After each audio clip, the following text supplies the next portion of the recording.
আসসালামু আলাইকুম। আজ আমার খুব পছন্দের একটা উদাহরণ আলোচনা করব। আপনাদের হাত উঁচু করাটা খুব জরুরি না, তবে আপনারা যদি করেন তাহলে আমার খুব ভালো লাগবে। কে কে আয়াতুল কুরসি জানেন? আয়াতুল কুরসি, গত বিকেলে যে উদাহরণটি আলোচনা করতে চেয়েছিলাম সেটা ছিল আয়াতুল কুরসি। চলুন আমরা একসাথে তেলাওয়াত করি। আউযু বিল্লাহি মিনাশ শাইতানির রাজীম। আল্লাহু লা ইলাহা ইল্লা হুয়াল হাইয়ুল কাইয়্যুম লা তাখুযুহু সিনাতুন ওয়ালা নাওম লাহু মা ফিস সামাওয়াতি ওয়া মা ফিল আরদ মান যাল্লাযী ইয়াশফা'ু 'ইনদাহু ইল্লা বিইযনিহি ইয়া'লামু মা বাইনা আইদিহিম ওয়া মা খালফাহুম ওয়া লা ইউহীতুনা বিশাইইন মিন 'ইলমিহি ইল্লা বিমা শা'a ওয়াসি'a কুরসিয়্যুহুস সামাওয়াতি ওয়াল আরদ ওয়া লা ইয়াউদুহু হিফযুহুমা ওয়া হুয়াল আলিয়্যুল আযীম। আয়াতুল কুরসিতে সর্বমোট ৯টি বাক্য। আয়াতুল কুরসিতে ৯টি বাক্য আমরা একটু দেখি। আল্লাহু লা ইলাহা ইল্লা হুয়াল হাইয়ুল কাইয়্যুম ১ নম্বর। লা তাখুযুহু সিনাতুন ওয়ালা নাওম ২ নম্বর। লাহু মা ফিস সামাওয়াতি ওয়া মা ফিল আরদ ৩ নম্বর। ৪ নম্বর বাক্য মান যাল্লাযী ইয়াশফা'ু 'ইনদাহু ইল্লা বিইযনিহি ৪ নম্বর। ইয়া'লামু মা বাইনা আইদিহিম ওয়া মা খালফাহুম ৫ নম্বর। এরপর ওয়ালা ইউহীতুনা বিশাইইন মিন ইলমিহি ইল্লা বিমা শা'a ৬ নম্বর। এরপর ওয়াসি'a কুরসিয়্যুহুস সামাওয়াতি ওয়াল আরদ ৭ নম্বর। ওয়ালা ইয়াউদুহু হিফযুহুমা ৮ নম্বর। ওয়া হুয়াল আলিয়্যুল আযীম ৯ নম্বর। ৯টি বাক্য। প্রথম বাক্য আল্লাহু লা ইলাহা ইল্লা হুয়াল হাইয়ুল কাইয়্যুম, একটা চমৎকার বাক্য যেটি শেষ হয়েছে আল্লাহর দুটি নাম দিয়ে। কি সে দুটি? আল হাইয়্যু, আল কাইয়্যুম, চিরঞ্জীব এবং সবকিছুর উৎস। পৃথিবীর সবকিছু সৃষ্টি করেছেন এবং নিয়ন্ত্রণ করছেন তিনি। বিস্ময়কর হলো শেষ বাক্য। লক্ষ্য করুন প্রথম বাক্য, এখানে এমন কিছু আছে যা কিনা শেষ বাক্যেও আছে, আর তা হলো ওয়াহুয়াল আলিয়্যুল আযীম। প্রথম বাক্যে আল্লাহর কয়টি নাম রয়েছে? প্রথম বাক্যেও আল্লাহর ২টি নাম রয়েছে এবং শেষ বাক্যেও আল্লাহর ২টি নাম রয়েছে। আচ্ছা, দ্বিতীয় বাক্যটি কি? দ্বিতীয় বাক্যে যাওয়ার আগে সিকিউরিটি গার্ড নিয়ে একটু কথা বলি। সিকিউরিটি গার্ডের চাকরিটা খুব কঠিন। ব্রিটিশ সিকিউরিটি গার্ড দেখেছেন, অদ্ভুত টুপি পরা, মাথায় রসের হাড়ির মতো, খুব কঠিন। এই দায়িত্ব যদি আপনাদেরকে দেওয়া হয়, পেশায় যদি আপনি একজন সিকিউরিটি গার্ড হন, আপনার সামনে একটা সিসিটিভি আছে, তাকিয়ে থাকতে হয় ঘন্টার পর ঘন্টা, একই দৃশ্য, নড়াচড়া নেই, দেখছেন তো দেখছেনই, ১২ ঘন্টা ৮ ঘন্টা। এটা কি খুব মজার কাজ? আপনি যদি কিছু পাহারা দেন তাহলে কি ঘটবে? আপনি ক্লান্ত হয়ে পড়বেন, আপনার ঘুম আসবে। যেমন সিনেমা হলের গার্ডদের কথা ধরুন। আপনারা তো ধার্মিক, আপনারা অবশ্য সিনেমা দেখেন না, যদিও অনেকে দেখে। সিনেমা হলে যখন সিনেমা চলে, ভিতরে হয়তো কোনো মারপিটের দৃশ্য চলছে, বাইরে একজন সিকিউরিটি গার্ড আছেন, ভিতরে লোকেরা উপভোগ করছে, কিন্তু গার্ড ঝিমোচ্ছেন। হঠাৎ করে তিনি লাফ দিয়ে ওঠেন। এটা খুব সাধারণ দৃশ্য, সিনেমা হলের গার্ডরা তাদের ঝিমুনি আসে। আল্লাহ তাআলা বলছেন তার নিজের সম্পর্কে, লা তাখুযুহু সিনাতুন ওয়ালা নাওম। তন্দ্রা, তন্দ্রা কখন আসে? যখন আপনি ক্লান্ত, আস্তে আস্তে আপনার চোখ বুজে আসে, আপনি ঘুমাচ্ছেন না কিন্তু আপনার ঘুম পাচ্ছে, ওই যে ওনার মতো। আমি মজা করলাম, জাস্ট মজা। এই তন্দ্রা বা ঝিমুনিকে বলে সিনা। তন্দ্রা বা ঝিমুনির পরে কি আসে? নাওম। প্রথমে আসে সিনা। সিনা হলো, ধরুন জুমার দিন আমরা মসজিদে যাই, খতিব সাহেব শুরু করেন ইন্নাল হামদুলিল্লাহ নাহমাদুহু ওয়া নুসাল্লি, এটা হলো সিনা, ঠিক আছে? এরপর যখন তিনি বলেন আইয়ুহাল ইখওয়াতুল কিরাম, এটাই হলো নাওম, এটাই হলো নাওম। এই হলো মূল পার্থক্য সিনা এবং নাওমের মধ্যে, তন্দ্রা এবং ঘুমের মধ্যে। এই হলো দ্বিতীয় বাক্য, যেখানে বলা হচ্ছে তন্দ্রা আর ঘুম আল্লাহকে স্পর্শ করে না। মানুষ ক্লান্ত হয়, তাই তার তন্দ্রা আসে এবং একসময় সে ঘুমিয়েও পড়ে। আবার অনেক সময় আমরা বলি না না না আমি ঘুমাইনি, এমনি একটু চোখ বন্ধ করে রেখেছি, এখনই উঠে পড়ব। কিন্তু দেখতে দেখতে ঘুম, একদমই খবর নেই। ওকে, এই হলো ব্যাপার।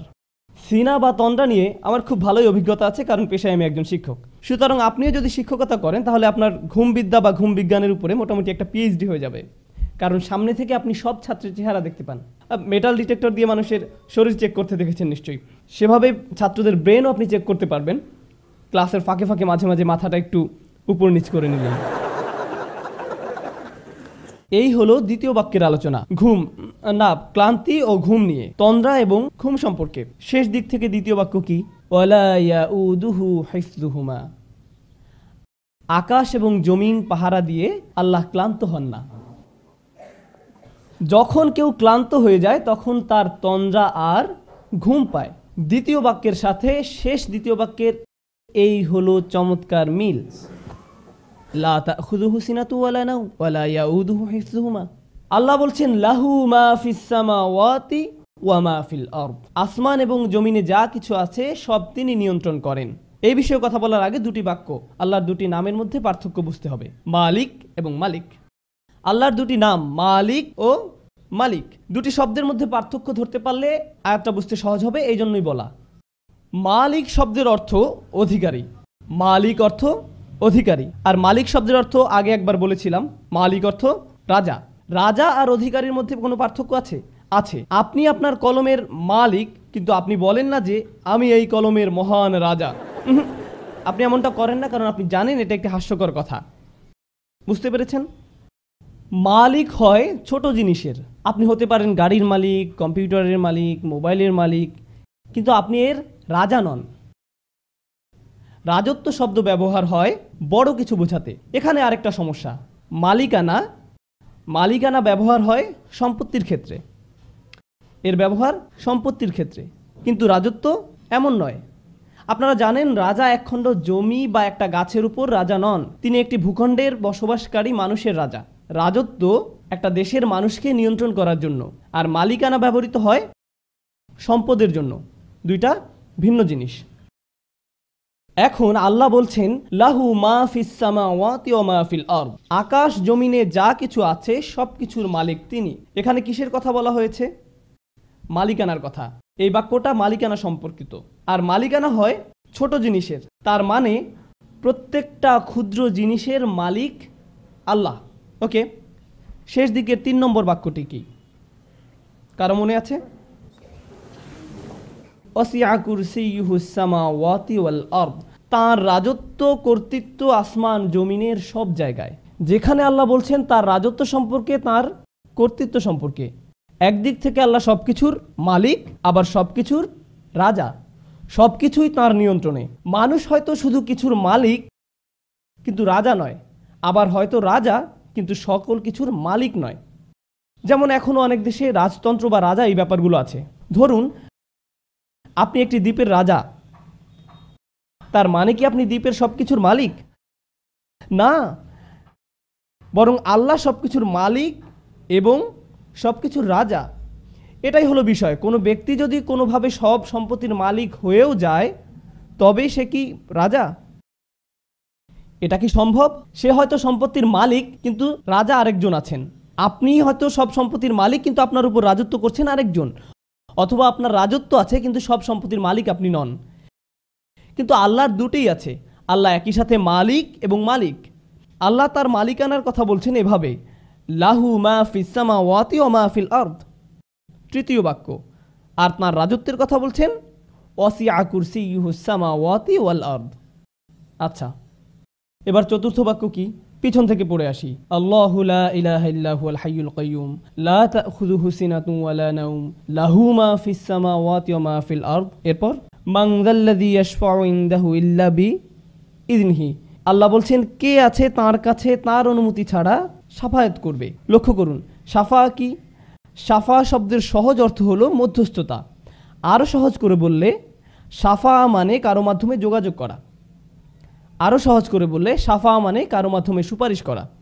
শাফা মানে আপনি চাকরি হারাতে বসেছেন, কিন্তু আপনার চাচা বা মামা ম্যানেজার, তিনি বললেন না না না না না, সে থাক, সে ভালো, তাকে রাখা যায়, সে ভালো। এটাই হলো শাফা। কিয়ামতের দিন যখন আমরা চরম বিপদগ্রস্ত থাকব, তখন কেউ একজন এসে বলবে, না না না না, সে থাক, সে আমার সাথে, তার জন্য সহজ করুন। আমরা চাইবো যেন আল্লাহ আমাদের জন্য রাসূল সাল্লাল্লাহু আলাইহি সাল্লামের শাফায়াত কবুল করেন, কিন্তু আল্লাহ বলছেন সেদিন তোমার জন্য সুপারিশ করতে কেউ আসবে না। তোমার চাচা, তোমার ভাই, তোমার বাবা, তোমার মা, অফিসের বস, কেউ না। কেউ বলবে না আল্লাহ সে সে ভালো, সে থাক। কেউ আসবে না, কেউ না। এখন তো এমন করার সুযোগ আছে যে তুমি আমার লোক, এই নাও ভিআইপি পাস, তুমি চলে যাও। না না না না না, সেদিন এই সুযোগ থাকবে না, কোনো ভিআইপি টিকিট থাকবে না। একমাত্র ব্যতিক্রম হলো যদি আল্লাহ কাউকে অনুমতি দেন। সুতরাং এই বাক্যে বলা হচ্ছে কারো কোনো ক্ষমতা নেই সুপারিশ করার যতক্ষণ না আল্লাহ তাকে অনুমতি দেন। কেউই সুপারিশ করতে পারবে না, কিন্তু একটু ব্যতিক্রম আছে। সেই ব্যতিক্রমটাই হচ্ছে গুরুত্বপূর্ণ। সেই ব্যতিক্রমটা হলো কি? যদি আল্লাহ অনুমতি দেন। বুঝা গেল? আচ্ছা, ওয়ালা ইউহিতুনা বিশাইইম মিন ইলমিহি, তারা কিছুই জানে না, তারা তার জ্ঞানের পরিধির কিছুই জানে না, ইল্লা ছাড়া, বিমা শা। চতুর্থ এবং ষষ্ঠ বাক্য দুটোই হলো আল্লাহর ঘোষণা এবং ব্যতিক্রম হিসাবে তার দেয়া সুযোগ সম্পর্কে। তার ঘোষণা হলো কারো সুপারিশ করার ক্ষমতা নেই, কিন্তু ব্যতিক্রম হলো যাকে আল্লাহ অনুমতি দেন। তাদের কোনো জ্ঞান নেই, কিন্তু ব্যতিক্রম হলো যাকে তিনি জ্ঞান দিতে চান সে। অন্যথায় তারা কিছুই জানে না। ওয়ালা ইউহিতুনা বিশাইইম মিন ইলমিহি ইল্লা বিমা শা। চতুর্থ আর ষষ্ঠ বাক্যের এই হলো চমৎকার মিল। প্রথম আর নবম বাক্য, দ্বিতীয় আর অষ্টম, তৃতীয় আর সপ্তম, চতুর্থ আর ষষ্ঠ। কি বাকি আছে? মধ্যের বাক্য। তিনি বলছেন ইয়ালামু মা বাইনা আইদিহিম ওয়া মা খালফাহুম।